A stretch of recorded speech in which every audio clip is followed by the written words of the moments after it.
Alright, chat. So, multiple things that I want to mention. Illaoi's one gift sub for one pet cat.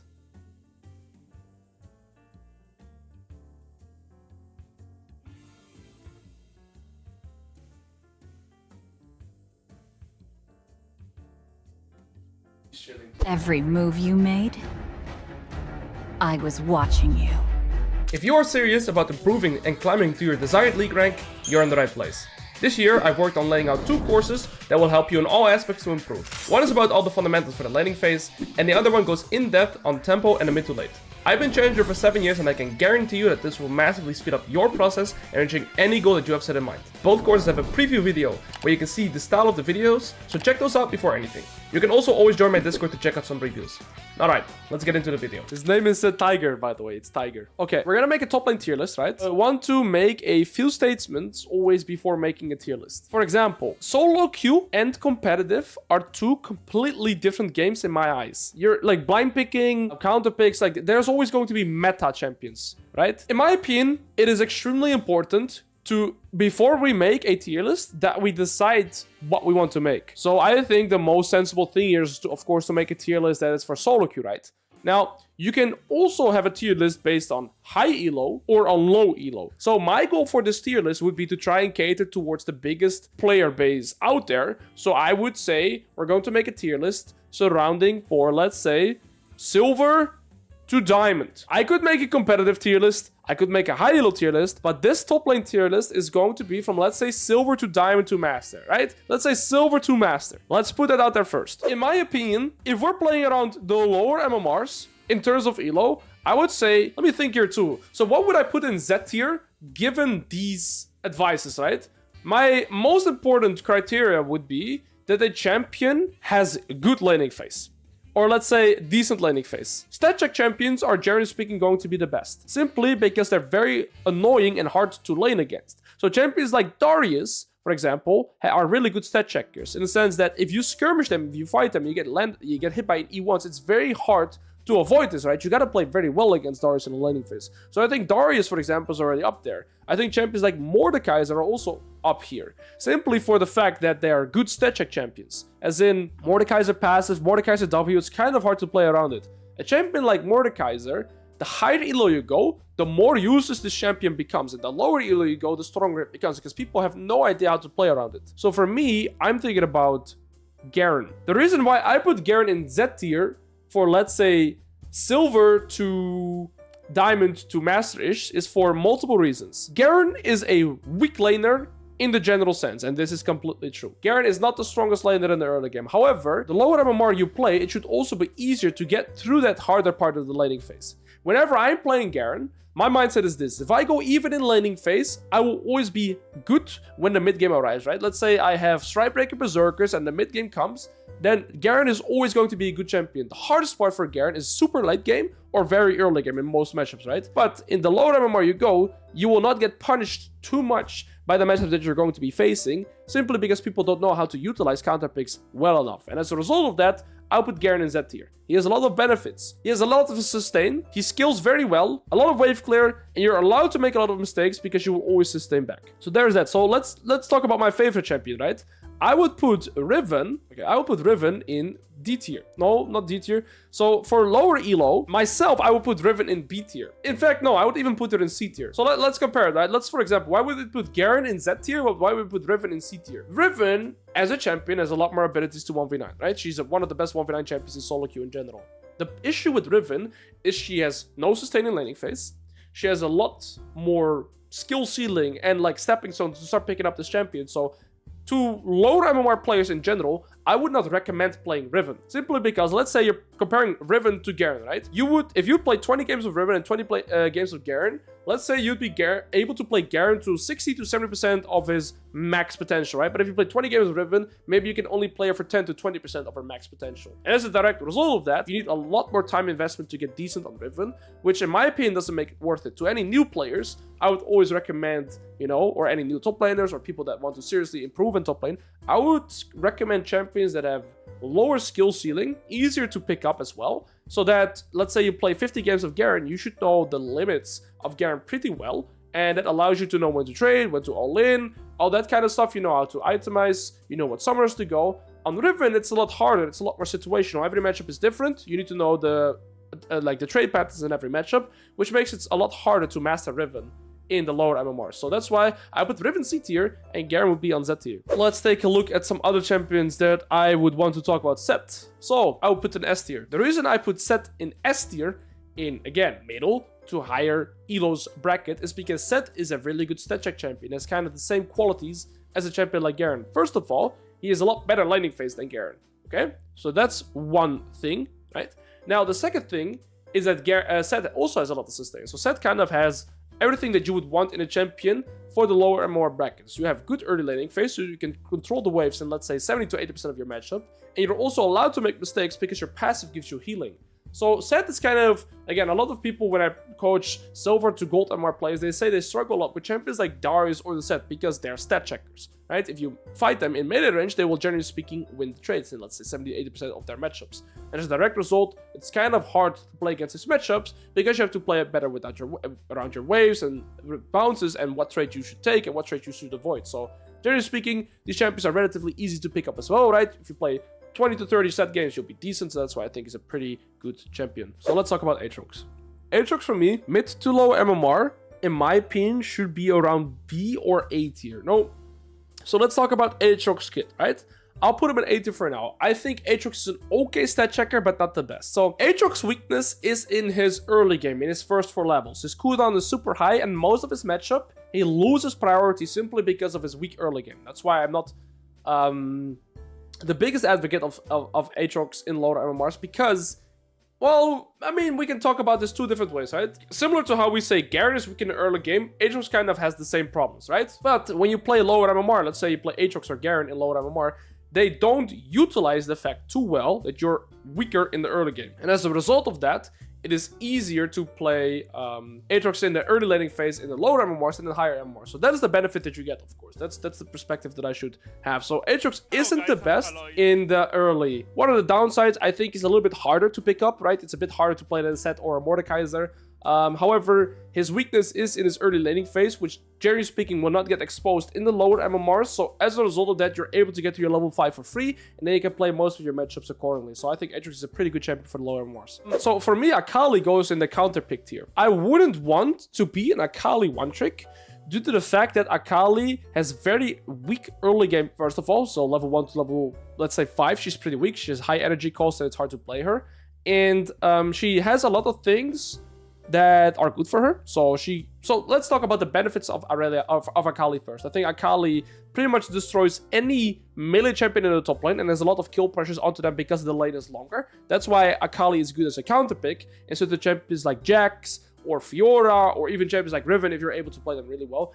And again, you lose most of this matchup in the early game, but after first recall, level 5 to level 7, when your Q starts dealing a little bit more damage, then Akali is really good. However, Akali sucks playing into ranged champions unless you really know what you're doing, and there's a lot of things that Akali does not have, such as like she can't clear jungle camp, she doesn't have the biggest side lane pressure to kill turrets, she doesn't really get the opportunity to look for proxies too well, or like roam, like she can roam, I guess, but the reason that I think Akali is just only good as a counter pick is if you need AP damage as a counter pick to a top lane bruiser. Akshan, I would put in, so very often I talk about Akshan and I would say don't touch him. Actually, I'm gonna add that here as well. Don't play. I'm gonna have a don't play tier because I simply wouldn't advise anybody to play it. I'm gonna put Akshan in B tier. Now, the reason I put Akshan in B tier is because this skill ceiling is extremely high. There is 2 things to talk about Akshan. First of all, he's one of the easiest champions to win lane with, right? He's extremely strong in the early game. He can get priority in probably 80-90% of his matchups, and he's just a super scaling champion, does very well in the early laning phase. However, if you fall behind on this champion, it becomes completely useless. You're extremely vulnerable. You have to really know how to use your E placement well enough and learn to pressure, you know, as a ranged champion, learn certain stuff like jungle tracking. So in my opinion, yes, you can be an Akshan one-trick and you can have success, but the only good Akshan players that I know are full one-tricks. You can't play Akshan casually. You have to one-trick this champion. So if you play Akshan and you fall behind, you're so useless, right? But if you play Akshan and you know how to play out your lanes, you know how to control your waves, you know how to get, you know, in a good position in the game, then he's one of the most annoying champions to play against in the top lane. But yeah, it is a situational pick in my opinion, unless you're a full one trick. Drutut said he's not a one trick. Yeah, but okay, so the thing is, Drutut probably still has like 1,000 or like 1,500 Akshan games before he's decent into it, right? How many other Akshan players can you know that are good besides Yamato or Drutut, right? Why does nobody play Akshan in competitive even though he's one of the strongest laners? It's simply because this champion is extremely hard to pick up. It's very hard to master. It's good in the solo queue environment, not that good in competitive, I guess. I will put Camille in A tier. I think Camille is in A tier. So let's first talk about the benefits of Camille. I think the benefits of Camille is that she's a very strong early laner up until level 5. You pretty much win a lot of your matchup. She has a skill ceiling, but I think she's relatively easy to play as well. It's more so learn to understand how to utilize your passive cooldown and your W cooldown well, and then just look for small threats into all-ins. This champion requires some spacing, but I think it's not the hardest bruiser to pick up. How most of your games as Camille are going to go is you're going to be good from like level 1 to level 5. They kind of fall off against most matchups, right? And then once you hit the Vine Thunder, you become an absolute monster, and every extra item you finish after that, you'll become completely broken, right? That's how most Camille games go. So in the low MMR, in that scenario from like, let's say level 6 to level 9, 10-ish in the time that you're trying to get your Divine Thunderer, if you're able to play even or play ahead there and you get your Divine, you pretty much control the game, at least through top side, right? And then once you have like 2-3 items, you take over the game completely. That's how I see Camille. Cat is just chilling. Okay, Dr. Mundo. The thing with Dr. Mundo is, let's talk about the downsides of Dr. Mundo first, okay? It's literally, he's arguably the weakest early game top laner. You really can't trade. Your health, your abilities are all health cost. If you lose your Q, you don't really get it. Like, you just lose HP, right? And you lose the Q. And any trade you do, it's just very hard to sustain in the early game. The longer the game goes, though, the more broken this champion becomes. He's one of the best scaling, and it's a tank that can do everything. He's a tank that is kind of a bruiser, because you convert your HP into raw AD. 4% of your total HP becomes AD. So if you have 6k HP, you get 240 extra AD, just as your E passive, right? Which is ridiculous. So Mundo, the benefits, he's one of the best scaling tanks. He's a tank that can do everything, right? You can split push, you can team fight, all those things. That's a thing that a lot of other tanks can do. If you compare Dr. Mundo to Ornn, for example, Ornn is a better laning phase. Mundo has a horrible laning phase, but Mundo is broken mid to late, and Ornn is more so of a team fight facilitator, right? So that's why I really like Mundo if you are a tank player that wants to learn to carry. Okay, Cho'gathos. I'll put Cho'gathos probably in A tier as well. And that is because Cho'gath is just like, he's kind of the same idea as like Sett and Darius, where he's a full stat check champion, right? When you're playing against Cho'gath, one of the biggest skills that you need to learn as a top player playing into Cho'gath is understanding when you should be trading and when you should be avoiding trading, simply because his passive heals him for so much, right? He has a lot of sustain, he actually has a lot of early game damage too. So this champion is just an annoying champion to play against, especially if you're a melee champion. You gotta learn when to trade and when to avoid trades. Yeah, I don't think it's too much else to say about Cho'gath. He's a very good laner. That's what I will say. Fiora. This champion goes in S tier. Now, out of the melee bruisers that are up there, right? Let's talk about Fiora. And we can look to compare Fiora, for example, to Riven or Irelia or all of these other champions.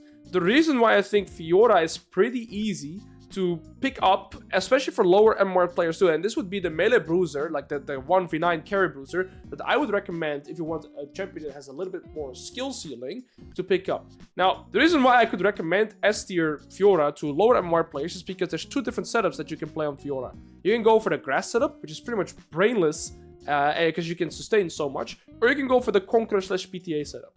Grass setup is low risk, medium to high reward. Conqueror and PTA is medium to high risk and high reward, right?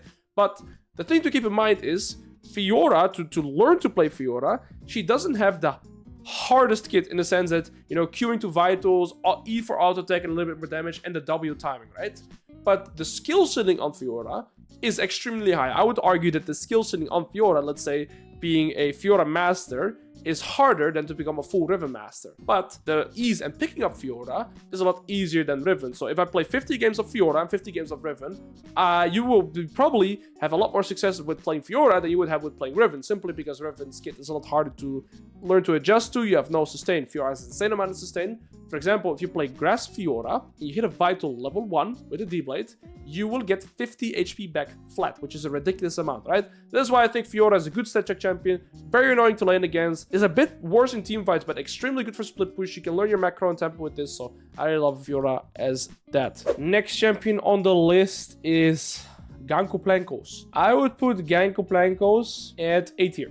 Or B tier rather. Very similar to Akshan, for example. I think Gangplank is a very vulnerable champion in the early game. Gangplank, let's talk about the benefits of Gangplank, okay?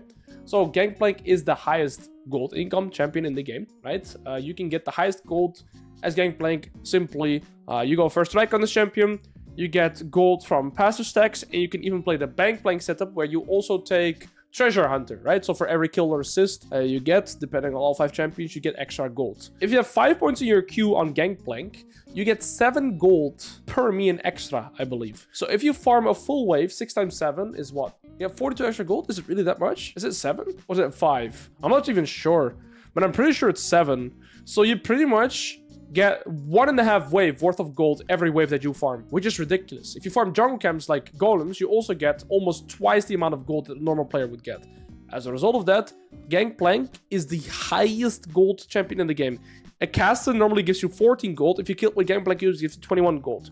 A melee normally gives 21 gold, it's gonna give 28 gold. You see where I'm getting at, right? So that's the benefits of Gangplank. However, he's a very vulnerable champion. He's very easy to gank. He has no mobility, right? You're a melee champion without any dashes, anything like that. The thing with Gangplank is, to balance him out, he doesn't have the strongest laning phase in the early game. He is very oppressive into certain champions, especially if you don't know how his passive works, right? But in a general sense, Gangplank should lose priority in the early game, and he really needs to utilize the happy spot well to be good in the laning phase. So I think Gangplank is a little bit harder of a champion to pick up. That's why I'll put him in B tier, but keep in mind, he has those benefits, right? So there you go. Gnar.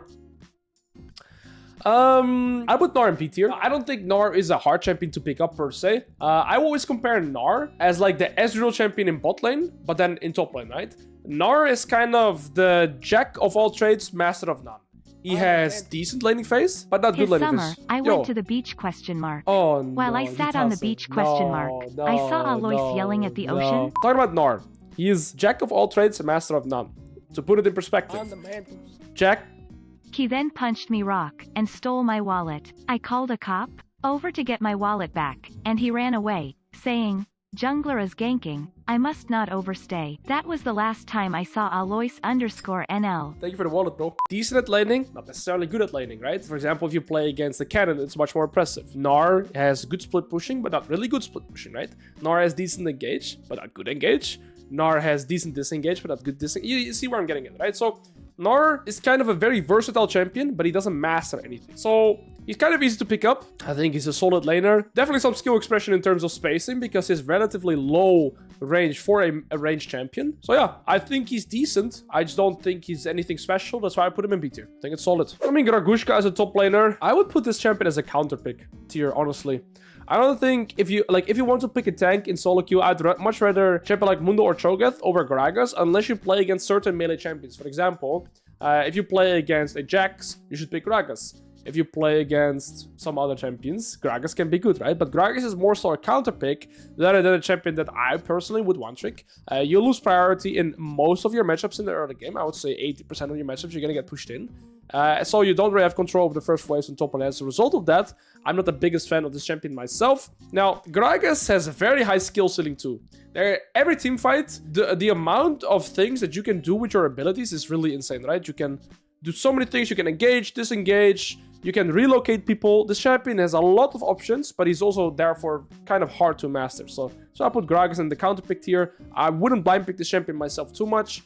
And he's an okay AP option, but as a counter pick, not as a blind pick. Gwen! To me, okay? This might be a this might be a weird one, but I'm gonna put the champion in Z tier for lower elo. Now, bear this in mind, the higher elo you go, the harder Gwen will be, because she has a shit ton of counter matchup, okay? There's so many champions that counter Gwen. However, okay, during my climb on Gwen, I noticed how broken this champion is for lower to mid elo in League of Legends, simply because people will not utilize their counter matchups well enough, right?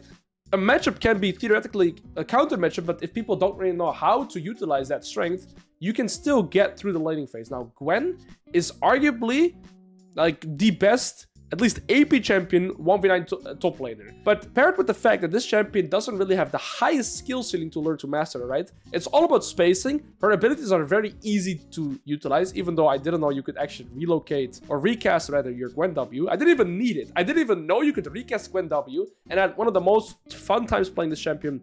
I think once you get Nasus Tooth as your first item when you can, or even Nasus Tooth Riftmaker, you legit one-shot towers on 1E. If you get 1 kill, you can get a tier 1 turret and a tier 2 turret with 1 wave. This champion is ridiculous. It can teamfight really well. It skills insanely well. It kills neutral objectives extremely fast, like Baron or Dragons. Right? Turrets really fast, teamfights really fast. This champion kind of has everything you would want to carry. It just has a pretty weak laning phase. However, this won't get punished in lower elo, so this champion is absolutely broken. Illaoi. I mean, okay, I'll put her in A tier for lower MMR. So let's compare the positives to the negatives of Illaoi, right? So first of all, this champion is extremely linear. You don't have a lot of options when playing Illaoi. It's as simple as you land E, you win the trade, you dodge, or like your E gets dodged, you don't win the trade. Illaoi basically has a very easy kit to pick up. If you play 20 Illaoi games, you're probably a decent Illaoi player. It's as simple as understanding your ranges, understanding your only windows, knowing what summoners to take, what runes to take, in what matchups, and then itemizing well enough, right? That's it.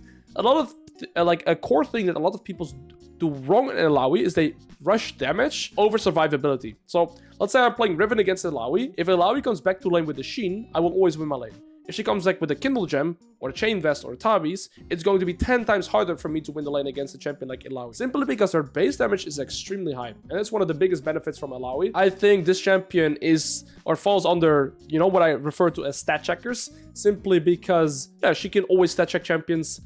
She can win trades if she just lands E. So I think she's fine. You're playing to split push mostly on this champion. You're not the best team fighter. But because she's easy to pick up, you stat check, you have sustain, you have damage. I think she's decent in low elo. The higher elo you go, it will be harder to make a champion like Illaoi work because she also has a lot of bad matchups, right? But yeah, when you're playing lower to mid elo, I think this champion is pretty good. Irelia. I'll put on C tier. And it's kind of the same reason that I listed with Riven. The reason I put Irelia on C tier is compared to Riven, Irelia does have sustain. However, the kit of Irelia is super hard.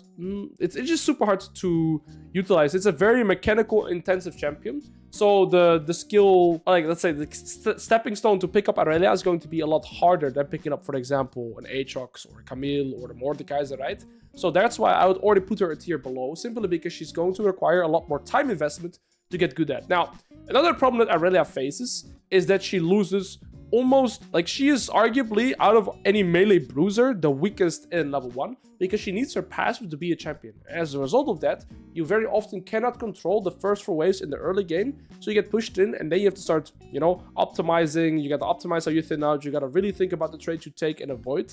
And very often people just don't know how to do that well enough, and they fall behind early and then you can't really get back. Also, a very clear problem that Irelia has is that she only has mobility in a minion wave, right? So that makes it kind of hard for her to be a side lane champion because she's very easy to pick off compared to any other bruiser, right? Fiora can escape with Qs, Irelia can escape with E, Riven can jump over walls. However, Irelia doesn't have any of that. So you're kind of limited in terms of split push potential. And in team fights, it's also really hard to pilot Irelia. Every time you join a team fight as Irelia, it's like, well, I could have played this way, or I could have jumped here, or I should have waited. Maybe that is even the thing, right? So because Irelia has, like, she's good laning phase, if you know what you're doing, besides the first 4 levels, or let's say the first 3 levels. But other than that, I think this champion is hard to pick up, hard to blind pick. That's why I put her in C tier. Okay, Jax. So Jax, I would put in S tier. Jax, I would put in S tier for mid to low elo gameplay because he has everything you would kind of want in a top laner in order to find success. Now, first of all, he doesn't have sustain in lane, unless you go D-shoot to have grass and cookies, right? So you can have sustain through that way, but you don't really have built-in sustain into your kit. But there's a lot of other things that compensate that. For example, with his E, he can pretty much win 80% of his matchup in level 1, and you can always get priority, even in realistically losing matchups, right? Because Jax E can AoE 6 minions, so you can always get priority in the early game. Now, the benefits of Jax is that he is good early game, good in the middle of laning phase, right? He spikes super hard at Divine Sunderer, and he is good at split pushing and good at team fighting. The downside of Jax is after you've hit your Divine Sunderer spike in mid game, you kind of fall off because you have no mana sustain, no health sustain, so it can be kind of tricky to, like, kind of convert from laning phase to, like, your mid to late game trying to split push, because if you get traded badly or you take one poor trade, you instantly have to recall again, or you use your mana a bit too much, you have to recall again as well. So that's what I also had a little bit of trouble with picking up Jax. Then another issue I had with Jax is that you can literally, like after your Divine, you unironically can build like 6 to 7 items. Like you can go whole breaker, I guess realistically. Very often it's going to be Cleaver or Spear of Sojin, right? But then you could also go Blade of the Ruined King. I don't know. There's so many, or like the anti-heal item. There's so many options on Jax, which kind of make it hard to like, I guess, master, because you need some knowledge on when you should be realistically building what item. So there is that, but I try to always explain it whenever I was doing my Jax challenge too. But yeah, the benefits of Jax is that he's good laning, good mid game, good split pushing, good team fighting, right? Which not a lot of top laners can say. For example, if we look at Fiora, good split pushing, good laning, but not good team fighting, right? Jax kind of has everything. That's why I'd also classify him as like a 1v9 top lane champion. But yeah, he has some downsides where he has no sustain and he has a little bit more mana problems, right, than other champions. So that's what my thoughts are on Jax. He's not the easiest champion to blind pick, but he's a relatively easy kit to play, right? So for example, these counter pick tiers, they completely destroy Jax. Jayce. I don't know where to put this champion. This is a tricky one. I'll put him in C tier. Kind of the same to Riven and Irelia, simply that this champion just requires too much time investment to be decent on. If you play 20 games of Gnar or 20 games with Jayce, you will be better on Gnar than you would be on Jayce realistically. Now, Jayce have more potential to win lane and like snowball and destroy the game, yes, absolutely.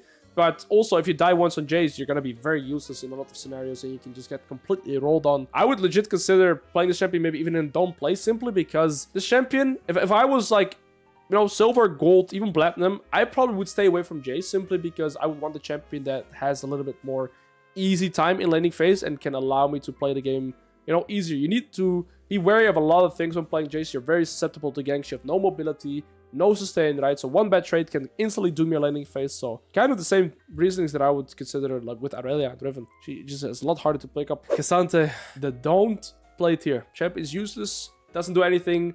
I would never pick K'Sante. Kidding. Let's put him in S tier. I mean, between Z tier or S tier, but I put him in S tier. Funny enough, K'Sante had the lowest win rate in low elo for a very long time. He very often had a very low win rate. Actually, let's check this right now. So Emerald Plus, he's S plus tier, Platinum Plus, and then it's running D tier, D tier, D tier, right? So from like gold to silver, he's like D tier, which makes no sense. And from like platinum, wait, what? Is D tier now too? And okay, and then from Emerald, he turns into S tier. S tier, stays S tier. Becomes like always S tier, right? 56 with Enchanter. Disgusting champion. So this champion for me, I don't put him in Z tier because the only reason is that he actually has a skill ceiling. Out of the tanks listed, for example, if you play Mundo or you play K'Sante, K'Sante does have a higher skill ceiling, right? But I would argue that it's almost impossible to lose lane with K'Sante. Any matchup you play, even a realistically like super hard matchup like Fiora, you should always be able to go even due to your kit. It's so extremely overloaded. Your mana costs are so low, so spammable. You have such good opportunities to look for trades. So as a result of that, I think the champion is S tier. The only reason I don't put him in Z tier is because he requires decent spacing and like decent skill ceiling, but they even removed that because they removed a lot of his like more, I guess, intricate combos where you couldn't even react to them. So yeah, I put him in S tier. He's definitely the most versatile and broken tank out there. But yeah, he's not Z tier because of the reasons that I said. Kayle is a champion. I guess we can put her in B tier. I personally dislike Kayle a lot as a champion. The reason as to why is because you don't control your lanes. It's very similar to Nasus, right? Then we'll get to Nasus too. But you don't control your lane. You're more so reliant on your opponents being an idiot for you to allow to laning phase, and then you can skill into the game. Even that process takes a lot, and even in super late game, you're not the most useful champion. So with all those things considered, I think Kayle is an okay champion because if you get through laning phase, you do become a monster. That is true. However, the longer the game, like, I just don't like this champion too much. I will put her myself. There's one thing to keep in mind here though. The thing with Kayle is when you play in the lower MMRs, you're going to be allowed to scale because your opponents don't punish you hard enough. And as a result of that, you can look to scale, right? And once you hit that scaling point, you're going to be a monster.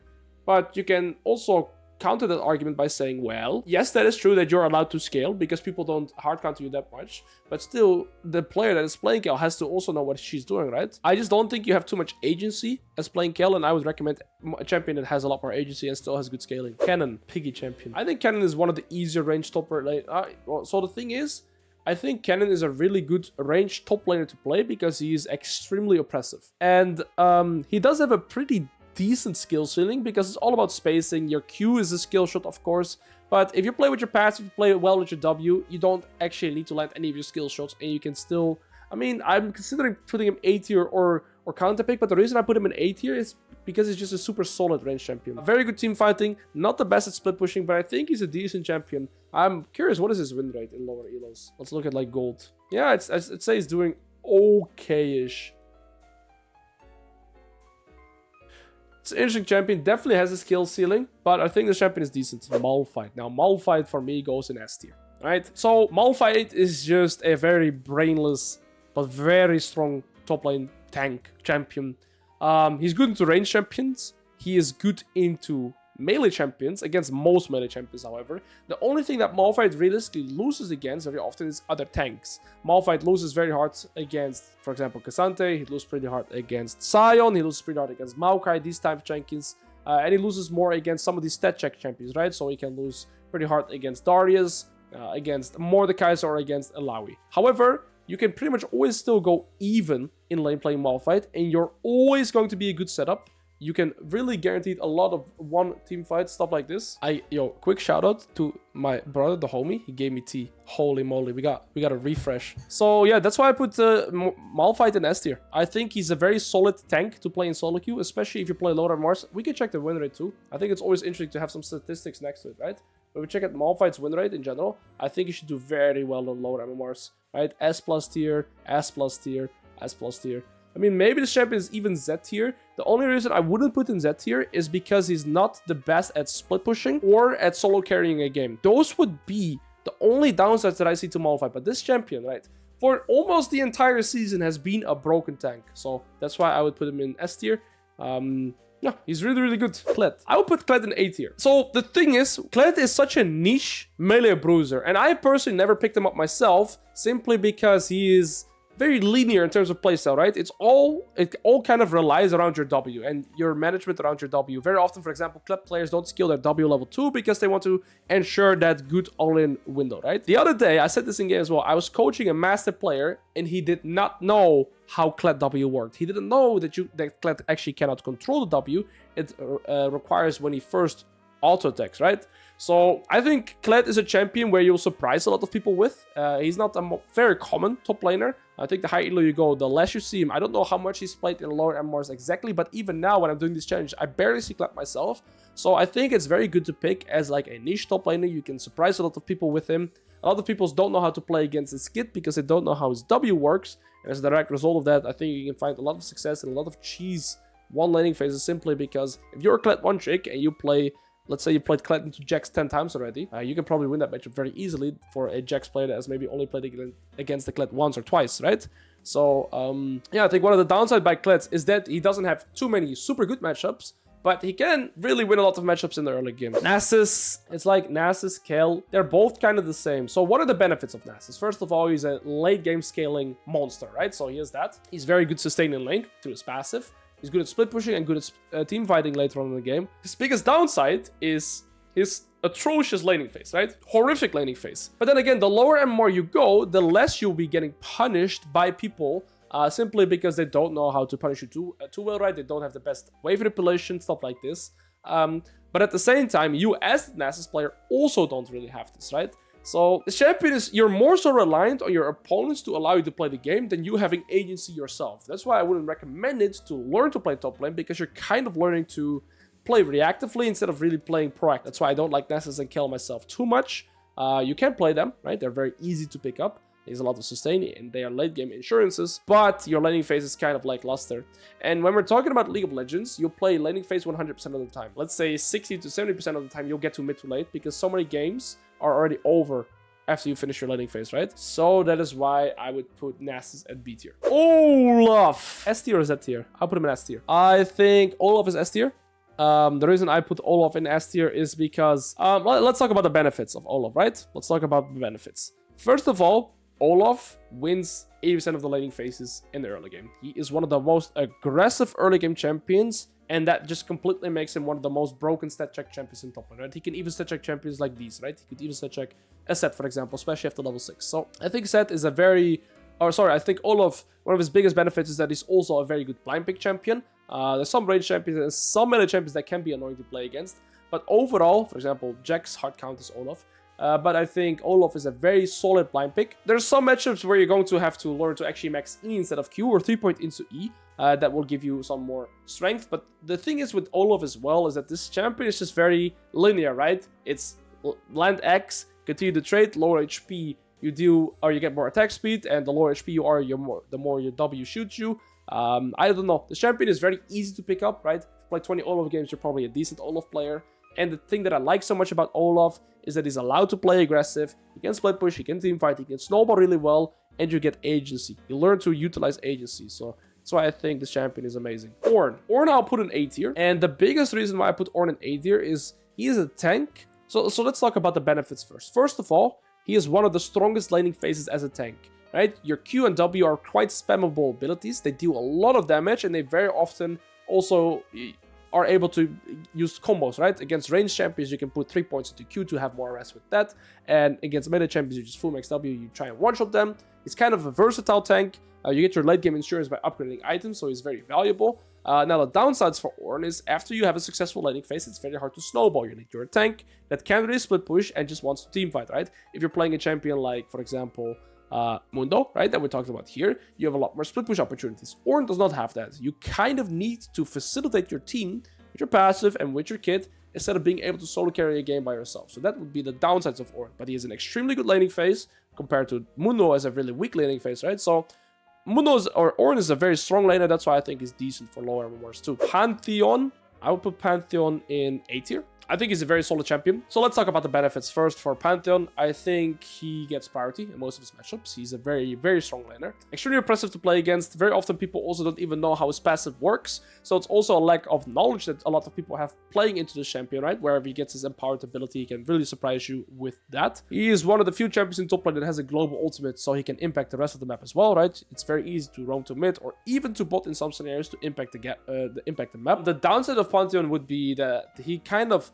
drops in mid game. He skills really well. In the past he didn't, but now he actually skills really well depending on the build that you take. But in mid game you do kind of fall off, right? So it's very important as Pantheon that once you have a lead, you keep having that lead and you keep the grip on the game, because if you ever die or you like lose your tempo or you stop snowballing, then you will get outskilled in mid game. Later game you can get back in the game, you can deal a lot of damage again, but it kind of has that transfer period where it's kind of weak. So make sure you don't fall behind, and if you fall behind the lane, then Pantheon will be a lot weaker. Poppy is very good. Poppy could honestly be Zed tier. Let's see her win rate. I want to see her win rate before I have my TED talk. But this champion, how does it perform in lower elos? Oh, this is jungle. Yeah. A tier, A tier, B tier a bit lower. So A, S tier, A tier, S plus, S 58% win rate, mind you. So the thing is, I think this champion is Z tier. The thing is with Poppy is it's either S tier or Z tier. I guess I'll put her S tier because Poppy is one of the strongest tanks in laning phases. Like, she has such high base damage, it's so hard to play against this champion.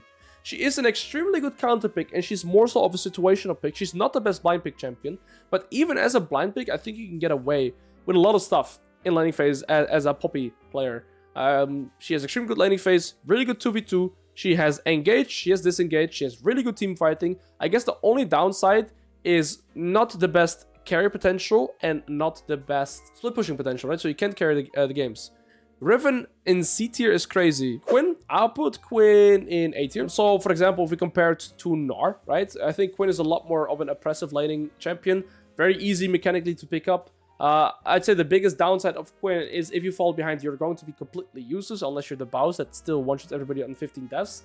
But Quinn is just such a, I don't know, feast or famine champion. You really want to you know, solidify a good position in your lane and hope you don't get weak-sided and just continuously push in and annoy your opponents. However, one downside of Gwen is that if you fall behind, it can be really hard to get back in a good position in the game. Similarly, Gwen has a lot of options if you fall behind, right? If she falls behind and you freeze onto her, she just presses ult, goes mid, or ults bot, or tries to impact the map, right? So I think Gwen has a lot of options. Very good laning phase, very impressive range champion to play against. So I think it's actually a completely decent champion. Renekton, lovely champion. Then it's either A or S tier. It's kind of hard for me. I think I'll put him in S tier. The reason I think his win rate is really low right now, right? Which surprises me a lot. Emerald Plus is low. D tier. D tier. D tier. What is it? Diamond Plus.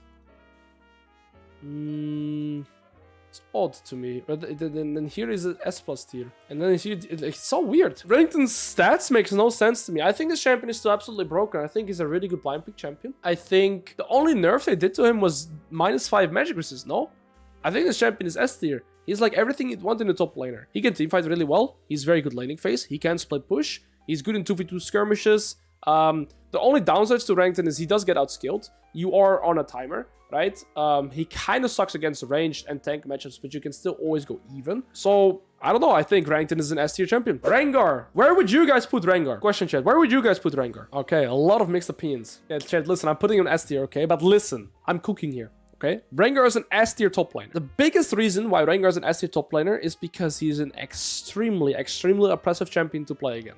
Okay, his trade patterns in laning phase, if you use them well with his W, for any champion is really hard to do anything against. He can win against both range champions and against melee champions and against tanks. He's one of the most versatile top lane champions because he can go Divine Sunder, he can go Gore Drinker, he could even go a lethality mythic item in top lane as well. Now, if you wanted to main a champion in top lane, to climb with the feeling where people don't really know the limits of this champion or understand him too well, I always recommend Rengar. The reason why Rengar is so good is simply because there's not a lot of Rengar players in top lane, right?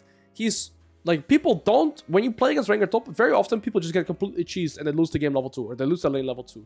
And they don't really know how to play against the champion in general. When I was playing in Korea, I think there were 3 Grandmaster to Challenger Rengar top lane 1 tricks. In EU West, there's only one guy that's called Icy Gil. Jayce is coming to pick up on that as well. But I'm telling you, if you are a top lane right now and you want to main a champion that, first of all, not a lot of people main and has carry potential and can do like everything, he can play really well with level up timers, all that kind of stuff like this. If you pick up Renekton right now, you want to trick that champion, I guarantee you'll win so many games because of knowledge gap. And this champion has insane 1v9 potential as well. Rengar top is an absolutely amazing pick. I highly recommend it. Let's see what win it has across the board. I have never really checked this, but I mean, is there stats for Rengar top lane? Oh, take a look at that, chat. Oh, take a look at that. Don't take a look there. But they're building Eclipse. They're idiots. Okay, they're building PTA Divine in silver. What is that? Okay, 53% win rate, right? Very good. Although it has, I mean, it has low pick rate, right? That's why I recommend this champion. Master, look at this, right? Top lane.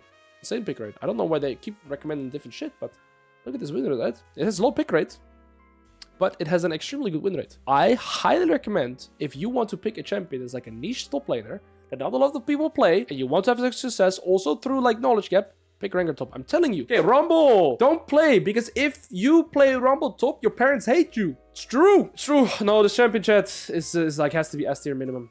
Like, this champion is broken. Rumble top is broken, right? The reason why Rumble top is broken is because this champion just stat checks literally everything.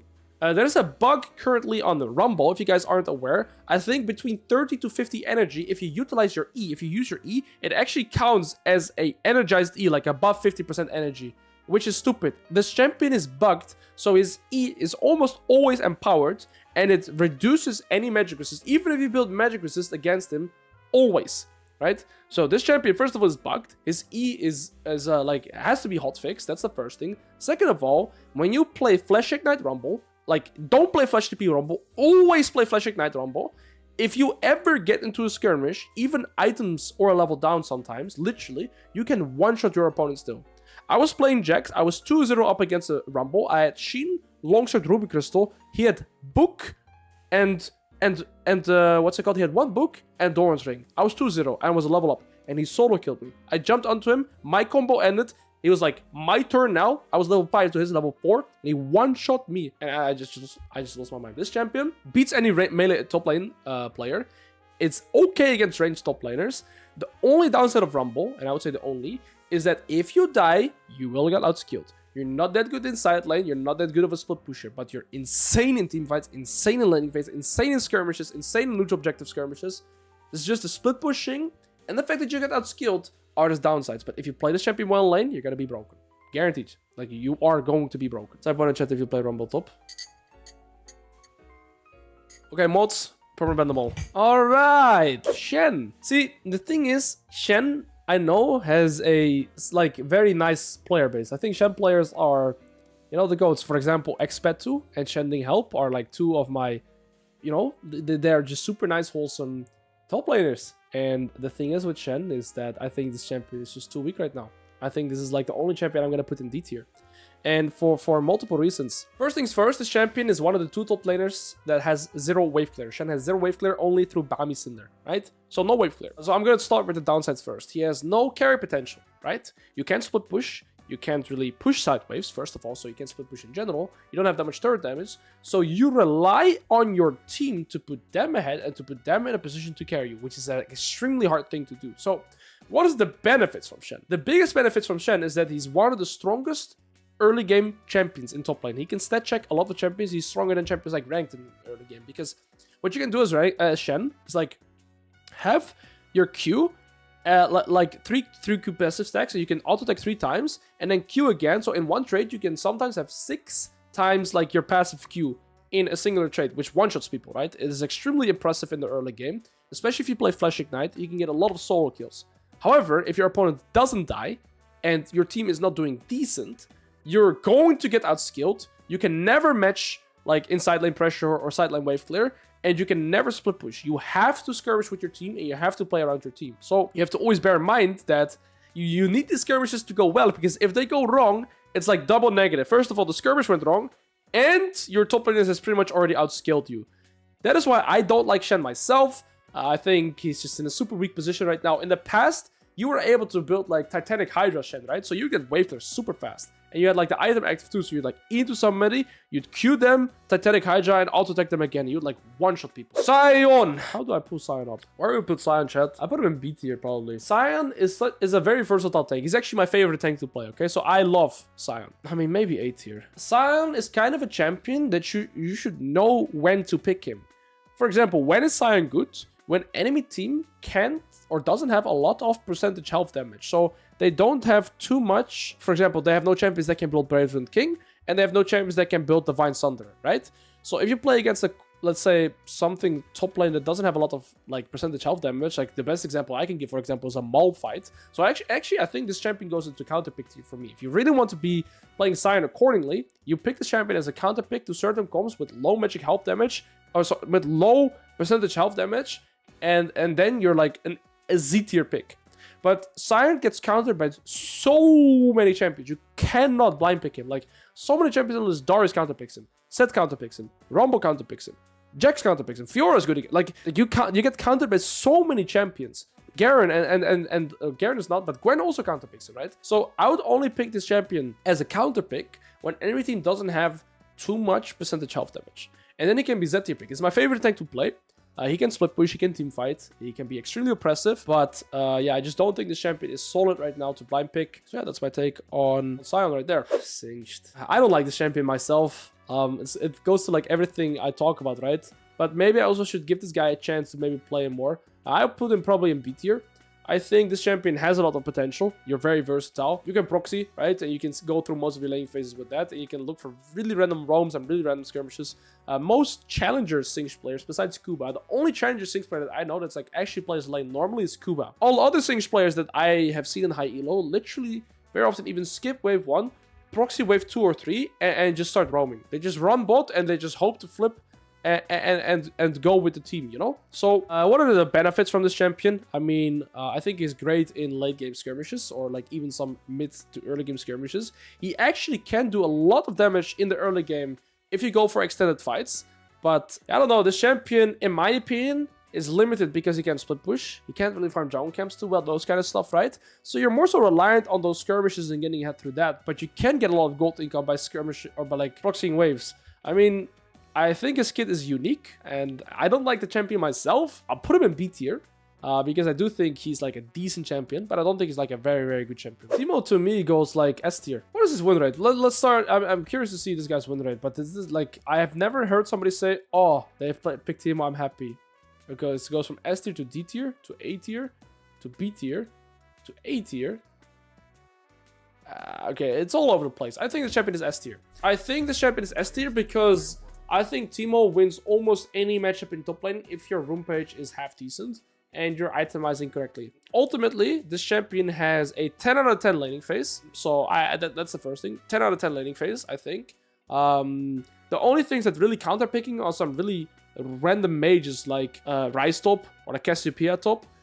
Those are the champions that would really beat Teemo. And some melee matchups like Irelia that can get on top of him, but even those, the Teemo can win. He's a very oppressive champion, right? He can get priority a lot of the time. He can just push you on the turret the whole game. His downside is his transition into the mid game.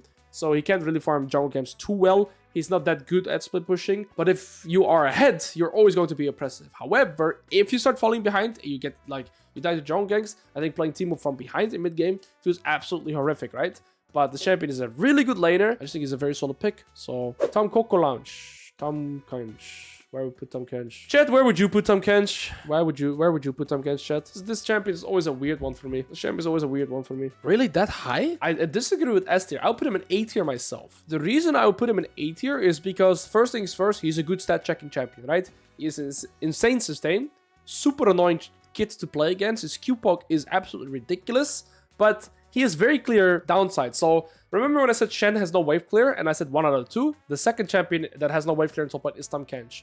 Like, that champion needs to lick every min 10 times before he can start continuing to the next one, right? Check the win rate. Check the win rate. A tier. Tier. A tier. He's good win rates overall.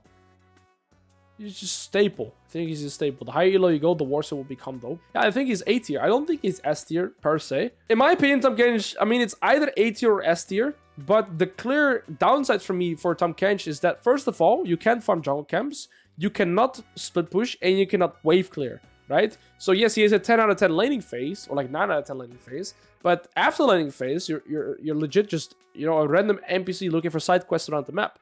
And whereas with Mundo, he can take jungle camps, he can farm side waves, he can farm turrets, like he can split push turrets really fast and still teamfight, right? Tryndamere. Yeah, Tryndamere to me goes in S or Z tier. What's his win rates? This champion has to have high win rate, no? Yeah, this champion has to go high win rate. Okay, so I'll tell you why I put him in Z tier, chat.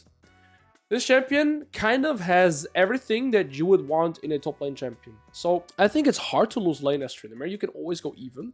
He has insane sustain. He has really good all-in windows. He is a good 1v9 top lane champion. He can split push and he can team fight. Not against every comp, but in a lot of comps. Right? So he's good at split pushing, good at team fights, can one-shot jungle camps, is very fast around the map. So the champions that I think are like 1v9, like the biggest 1v9 top lane champions is Gwen, Tryndamere, and Riven. Those three, in my opinion, are the best 1v9 top lane champions. However, Gwen and Tryndamere are relatively easy to pick up. It is as easy as knowing how to space well and pressing E at the right time when you're playing Tryndamere, right? And maybe knowing your limits with your damage output in terms of diving, right? So what are your view, like what is the skills you need for Tryndamere? It's knowing your all-in windows. It's knowing how to trade by trading equal health and then out-sustaining. And then probably the biggest other skill is itemization, right? But this champion has very low skill ceiling to pick up. You can become a good Tryndamere player by just playing him 10 to 20 games, right? That's why he's Z tier. You go, like even against his counter picks like Gragas or like Malphite, you can still always go even. And they just outskill sidelane. So I think this champion is really, really strong. Dude, Udyr top. I want to mention Udyr top, chat. I want to mention Udyr top. He is similar to me for Rengar. I'll just put him in A tier. Okay, there's a challenger Korean Udyr top laner too. And similar to how I say that Rengar is a niche top lane champion, Udyr is the same thing. You know, the hardest Riven counter, unironically, one of the hardest Riven counters in the game is Udyr. I am happy nobody plays Udyr top. Because as Riven, you literally cannot do anything against Udyr. He's an extremely good stat check champion. Stat checks almost any melee bruiser. And it is really hard to find favorable trade patterns for any melee champion into Udyr.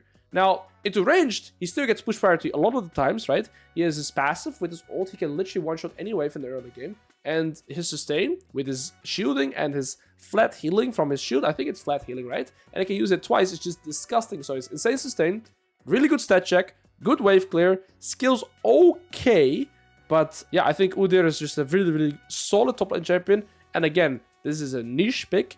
If you learn to play Udyr top similar to Rengar, you will have so much success because people have no idea what they're actually playing. Urgot. Well, Urgot is the definition of a stat check champion, right? I think Urgot for me goes into A tier. Let's talk about the benefits. I think Urgot is a stat check champion. A lot of players don't know how to play against Urgot because they simply don't know that it's a matter of if he lands E, he wins. If he doesn't land E, it's a farm matchup, right? And Urgot's get outskilled. I think Urgot is a really strong laning phase. He can team fight, he can split push, and he is very oppressive, especially in the early game, right? What are the downsides of Urgot? He's very limited range. He's pretty much a melee champion, right? And without mobility besides his E, very easy to be kited, is counterpicked by a lot of champions, is countered by a lot of comps as well. Anything ranged, Urgot just completely hates, but any melee comps are extremely good for Urgot. One of the downsides by Urgot is that it doesn't really have a definitive good mythic for the longest time, right? There was not really a mythic where you're like, oh yeah, that's a good mythic for Urgot. I think right now you kind of switch between Stridebreaker and Jackshaw, but I think he's in an okay spot right now. I put him in A tier, especially for lower elo. The higher elo you go, the more impossible the champion is to play because it just get completely outskilled. But I'm not talking about Vayne top. I'm putting Vayne top in don't play. If you play Vayne top, your parents hate you. There's nothing else to stay. We're moving on to the next champion. Vayne top is actually probably S tier though. Probably S tier though. This champion is really disgustingly broken. Doesn't lose lane. It's a matter of just don't be dumb. I don't know. This champion is disgusting. What's Vayne's win rate? Especially lower elos too. Like what's Vayne's actual win rate? Oh. Yeah, it's a piggy champion, man. Yeah. Yeah. Still low amount of pick rate. Yeah, no, this champion is here.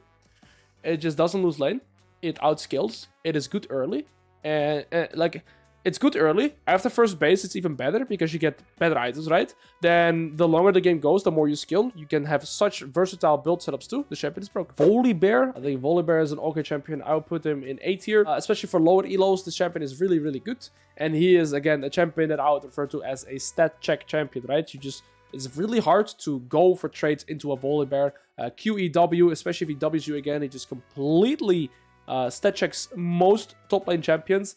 He's extremely versatile. I think there's like this Chinese Volibear top lane one trick, but he goes like different runes and different summoners in like every matchup, right? So I think this champion needs a lot of knowledge for matchups to really, really get better at him and like be extremely good at him. But let's say you play him decent, you have like 10 to 20 Volibear games. A lot of people ask me so often, how do I play against Volibear? They just have no idea. They don't know that if a Volibear has marked them once, the second mark will heal him and deal an extreme amount of damage. It's very hard to play around his E and Q, so it's very hard to find trade windows as a melee champion against a champion like Volibear, right? So that's why I think he's just an extremely good champion, like a stat check champion. And yeah, if you want to have success as a top laner, I think Volibear is decent. The lower elo you go, the better it is. The higher elo you go, the worse it will become. Let's talk about Yone. I think Yone is definitely S tier. This champion used to be a lot worse for top lane and a lot more skill expressive, but I think this champion right now is in a very, very strong spot. Because matchups that used to be bad for Yone, for example, Riven, would be a more skill matchup, especially when you run Exhaust. Right now, it's just not the case. His W shield is really, really obnoxious to ever lane against. I think this champion has good early game. He becomes really good after having his Berserker's Grease. And then he skills good into the late game as well. He can do anything. He can play lane really well. He's good in team fights. He can split push. He can farm jungle camps. He's a, really versatile champion. I do think, of course, that he's the downside about Yone is that he has a high skill ceiling, but he's not super high skill ceiling. I think it's just a matter of playing the tempo and learning your Qs, and you'll be fine. Now, where does the skill actually come from when playing Yone? Like, what's the difference between, let's say, Zukil Yone or any other Yone? I think it's a matter of knowing your all-in windows or trade patterns extremely well, especially in your trickier matchups, and knowing how to space well. Spacing is going to be the difference, or the biggest difference maker on Yone, in my opinion. But yeah, I think you can play Flash TP almost in every matchup right now as Yone and still do fine. Whereas in the past, he was forced to take Exhaust in a lot of matchups. I see D tier, man. Nah, this champ is S tier. Piss off. But wait a second. D tier in Master, and they recommend... Oh, it's mid lane. And they recommend Stridebreaker. Stridebreaker Yone. I wonder where it goes wrong then.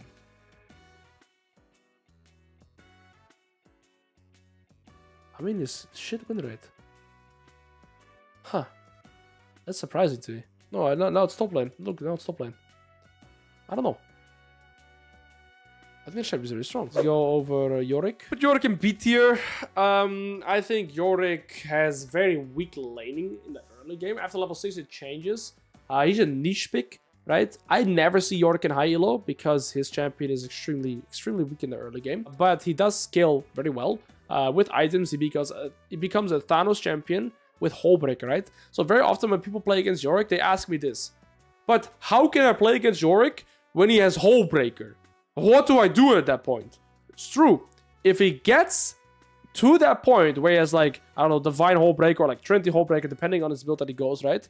It becomes a hard champion to play with, right? And then it becomes a very hard champion to deal with. But very often in the early game, this champion is so weak and so easy to expose that realistically, you can have a lot of opportunity to do stuff before he gets to that broken point in the game. So I think Yorick is in B tier.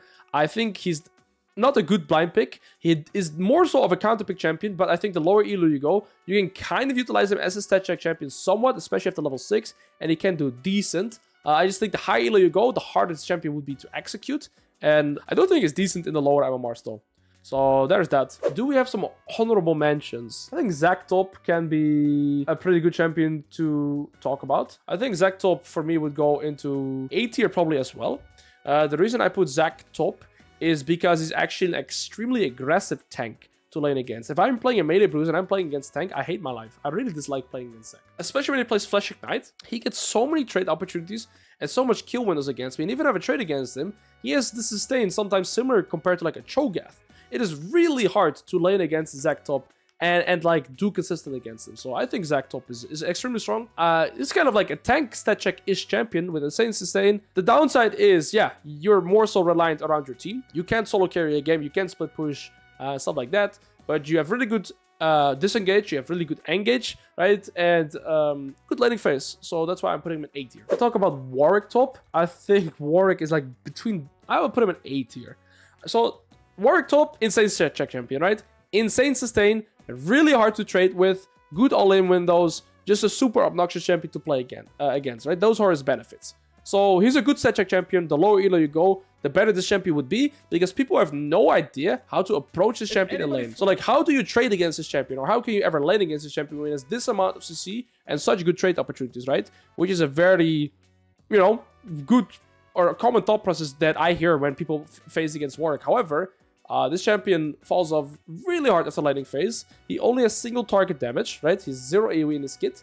So he can split push decently well, especially when he's playing like Brave Rune King build, right? But when you go Brave Rune King on a squishy champion like Warwick, any team fight you join, you're like a, you know, like a mosquito on the wall that would just get squashed in one shot.